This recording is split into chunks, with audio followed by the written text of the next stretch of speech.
So I recently came across a couple of research papers from the PEW Research Center. The topic I was researching, whether majority of Americans support legalization of recreational use of marijuana. So we're not talking about the medical use. So I came across this research paper, which says that 2/3 of Americans support marijuana legalization. This is back in 2019.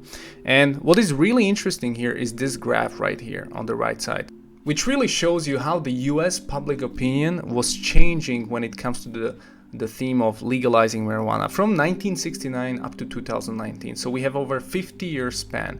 And you can see that back in 1969, over 84% of Americans were against the use of marijuana. And only 12% were actually for marijuana. Today, only 32% of Americans think marijuana should be illegal, and over 67% of Americans think that marijuana should be actually legal. And we can see the crossover here in about 2010, 2011. Now, what happened here? How did this change? This comes from May 26th, 2021. So this is very recent. And this draws correlations between religious Americans and the legalization of marijuana. And it found out that religious Americans are actually less likely to endorse legalization of marijuana. And what is really interesting in this stat, there are two things. First of all, the comparison between the Christians and atheists or agnostics. And the second one is between practicing Christians and non-practicing Christians. So let's go through the first one. So the first statistics, you can see the Protestants and Catholic here. We have over, let's say, white evangelical, 44% says it's legal for medical and recreational use only. It's more than the usual US population. But if we compare these results with an atheist, let's say, we have 88% of atheists who claim that marijuana should be legalized for medical and recreational purposes. And only 7% who says it should be legal for medical use only. And we can see that almost no one disagrees that it should be illegal, 4%, 1%. So this is really astounding, and agnostics the same thing almost, right? So what's the difference? Why are Christians, let's say, less acceptive of marijuana? They did a research on the same group. They looked at how often the people attend churches. And they compared people who attend at least once weekly, so let's say on Sunday service, and Christians who don't attend churches. And they are kind of like cultural Christians, which means they just identify as Christians, but they don't really pray, they don't really go to church, which is a majority, to be honest. And these results are more astounding than anything else, because we can see that the Americans who are Christian and who attend churches are way more or less likely to support marijuana. You can see, for example, white evangelicals, only 29% supports marijuana compared to 64% of Christians who don't attend church and are kind of like identifying as white evangelicals. This is a bigger difference than if we look at the atheists versus Christians. So we can see that even within a religious group such as Muslims, Christians, Jews, we have big disparities between those who practice the religion and those who just claim that they have that as an identity. Why are people who attend church more likely to disapprove of marijuana? We should really look into this. Well, if you attend a mass or a church or a Jummah prayer as a Muslim, you have your priest or you have an imam, and they try to basically be a moral kind of like overlord of the community. And so they preach against these things. They warn against intoxicants. And we can then see there's also a social pressure of congregation, or let's say you have your mosque. I used to be a marijuana smoker. I used to smoke every day. And I didn't think there's anything wrong with it. I thought just like, this is good, for my mental health. It helps me to think really deeply. I'm smiling, but I also had some panic attacks. So there were negatives and also positives. I wasn't thinking that there's anything wrong. And if you asked me like a few years back, I would just say, yeah, of course I support marijuana. Like, why wouldn't I? Why do people have to go to prison for having like this piece of marijuana? Like, this doesn't make sense. Why would you send me to prison for 1 gram if everybody's smoking, everybody's doing it? My perspective today is no, it's actually definitely wrong. And we should create systems to prevent this behavior from happening. And I have very good reasons to present to you why I believe that. We can see this difference between also just the cultural Christian or cultural Muslim is almost the same as like an atheist, because they don't really believe in God. They don't really follow the path they've been shown. They just kind of they identify as one. It clearly shows like when society becomes less religious, these things in terms of morality, these moral issues such as abortion, such as LGBT, marijuana, whatever you want to say, they kind of thrive in that environment if society is less religious.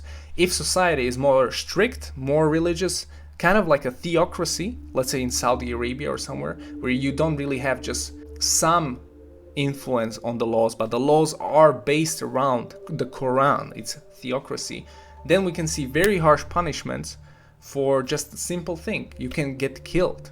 And people can look at that and be like, oh my God, what is this? Now, one thing we can observe is that since 1969, the opinion changed based on, you know, probably movies, culture. There was more, let's say, supply of marijuana in the US. It became kind of normal to smoke it underground.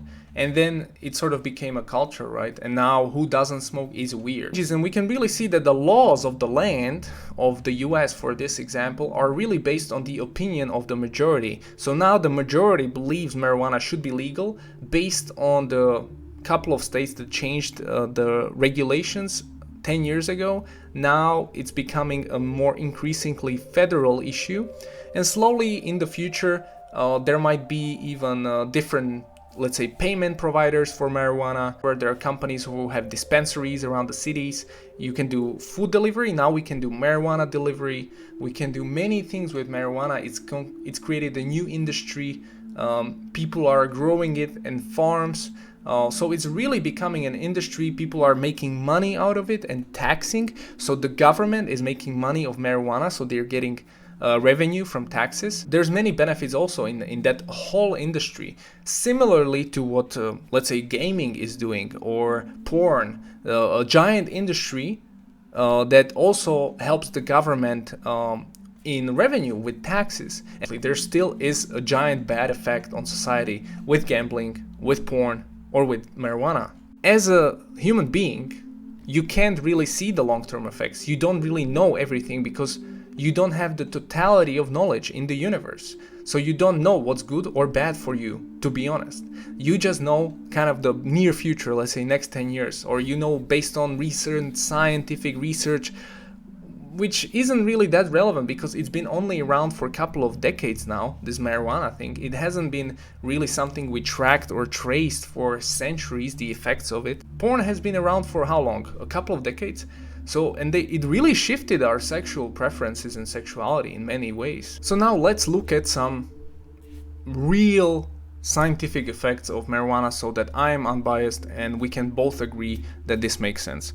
So, with this article from Very Well Mind, which was medically reviewed, one of the main negative effects after smoking marijuana is brain health. Many effects of marijuana could include hallucinations and disorganized thinking and speech. And also, teen marijuana use is also linked to an increased risk of depression and suicidal behavior. So as soon as you smoke, your heart starts pumping. And it even says here within the first 15 minutes, it can last to 3 hours, the speed up heart rate. And research shows your risk of heart attack can increase 5-fold within the first hour after smoking marijuana. Frequent users can actually experience stroke, bone health, lung health, of course, so you can get bronchitis, chronic coughing. Regular marijuana smoking is also associated with respiratory problems, which is now in the COVID era very risky. The marijuana smokers were 3 times more likely to develop cancer of the head or neck than non-smokers. This is just your health. So you might say, hey, nothing wrong with that. That's my health, my body. All right, let's look at the effects, if it's a gateway drug or not. This is from National Institute on Drug Abuse. It's important to know that other factors besides biological mechanisms, such as person's environment, are also critical in person's risk for drug use. It's not to say that marijuana only leads to other drugs, because also alcohol and nicotine are drugs who lead to other drugs. People who are more vulnerable to drug taking are simply more likely to start with readily available substances such as marijuana, tobacco, alcohol, and their social interactions with others who use drugs increases their chances of trying other drugs. It also shows us the importance of the environment. So if the society suddenly becomes okay with using marijuana, which is happening, then you don't really feel bad about it. You don't really see nothing wrong with it. And so we can see that society affects our behavior. And so if we see a lot of people smoking, we start smoking, we don't think it's bad. Or we just have a couple of joints, but you can see a lot of people smoking. Maybe I'll buy a joint home, I'll start smoking it now. And then suddenly you're buying once a week a pack from a dealer. Then they open a shop, a dispensary, you go there. Sometimes you feel sad, you feel low, you buy one, you start rolling, you learn how to roll a joint. You smoke alone, first time you smoke alone, you feel great. Then you say, okay, I'm gonna just start doing this. And then you start smoking every day. That's kind of how it goes. National Institute on Drug and Abuse says that it has a negative effect on attention, memory, and learning, can last for days and weeks. Someone who smokes marijuana daily may be functioning at a reduced intellectual level. Heavy marijuana use leads to lower income, greater welfare dependency, unemployment, criminal behavior. So the benefits are clear. Relaxation, relief from anxiety, increased sense of well-being. But you have negative effects. We have impairment in cognitive functioning, in learning, disrupting all stages of memory, panic reactions, paranoia, mental health. Marijuana can cause severe panic attacks and anxiety. Slow reaction, information processing, signal detection, motor coordination. If you're driving, this is a problem, you know. I just wanted to make this video to show you that there is a correlation between how religious are you and your morality in kind of society and the overall laws of the society changing with time. And we can see it on the example of marijuana. And overall, we can all agree that there's some benefit in it, but there's also a big negative. And the negative outweighs the benefit. Clearly, you can see it now. You can't tell me that the positive outweighs the negative. It's not possible. And the effects, not on the individual only, but the effects on the larger society are tremendous. And to really stop this from happening, you don't really have a choice. Because if you legalize marijuana, then it becomes something normal. So what you can do, you can decriminalize something, but you can really, or you can use harsh punishment. For people who are, you know, atheist or agnostic, as a believer, somebody who believes in God, a creator, I believe the creator is all-knowing. So because he created all things, so he knows what's good for you and me. And so if he tells you that you stay away from intoxicants or marijuana or these things, he has thought through it. We can go and try it, and there's some benefit in it, and couple of decades see the effects, but as a believer you could just agree that okay, God is all-knowing, he knows more, therefore I'm gonna listen to him because he wants what's best for me. If you have a religious affiliation, I'm a Muslim, so obviously I follow the Quran, and it it prohibits this, and I don't have to deal with this, and it clearly helps the society. And in Muslim countries you don't really see a big drug problem or big mental health issues, big things like suicide and all these things that's happening out here, because they prohibit that. The harsh punishment, would I agree with that? Maybe not. Most people don't like to kind of taste marijuana. Most people will not smoke marijuana, like my parents, and they just kind of go with the flow. So like 20 years ago they would be very against it, and now they're like, cool, no problem. And why did it change? Because of the culture and media for decades pumping into them that it's fine, it's okay, and you can see it everywhere in the society. Then it becomes normal. But we have to remember, just because society decided that some behavior is normal, and this can be any behavior, does that really mean that this is normal? Is this something new? Are we progressing somewhere with this? Or have we actually tried it thousands of years ago and it didn't really work out? And so I would just advise you to really connect with something higher than yourself and trust that source. Because if you go by the laws of the human beings in your kind of moral compass, you're forever kind of gonna just go with the majority. Like in 20 years, let's say they say like, oh, incest is okay. Like, let's say we get to that situation. Now it maybe sounds crazy, but let's say we get to the situation where in 20 years it's gonna be okay to have incest. And maybe it sounds now crazy, but I promise you it can happen 20, 50 years from now that this becomes like a, okay behavior. It's not really great, but okay, what the hell. So we can see like, okay, society can change, and something we view immoral now can be moral in a couple of years. So why was it like that? How did we evolve from 1969, where people really that morally bankrupt, that they didn't like marijuana? Or did they actually realize the long-term effects and they just didn't want it? This is what the video was about, man. So if you enjoyed it, give me a subscribe, give me a like, and I'll see you in the next video, inshallah. Thank you so much.